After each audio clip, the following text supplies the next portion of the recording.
మనం నిరంతరం కూడా మన దేవాలయాలు కానీ, మన ఆచారాలు కానీ, సాంప్రదాయాలు కానీ, మన పండగలు కానీ ఇవన్నీ కూడా వైభవంగా, విశేషంగా మన భావితరాలకి కూడా అందించాల్సినటువంటి బాధ్యత ఈరోజు మనందరి మీద ఉంది.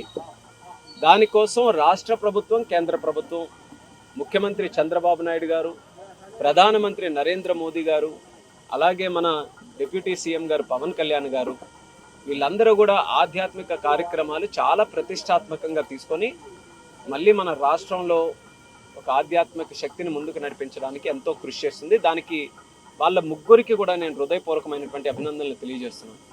తిరుమలలో బ్రహ్మోత్సవాల కార్యక్రమాలు కానీ, సింహాచలంలో చందనోత్సవాలు కానీ, నేను ఎక్కడ శ్రీకాకుళం నుంచి వస్తున్నటువంటి అక్కడ అరసవల్లి రథసప్తమి ఉత్సవాలు కానీ, మీరు ఏ ఆలయం తీసుకున్నా సరే అక్కడ విశేషంగా జరిగినటువంటి ఉత్సవాలు, పండుగలన్నీ రాష్ట్ర కార్యక్రమాల కింద, స్టేట్ ఫెస్టివల్స్ కింద చంద్రబాబు నాయుడు గారు అనౌన్స్ చేసి మరీ చాలా వైభవంగా జరిపిస్తున్నారు.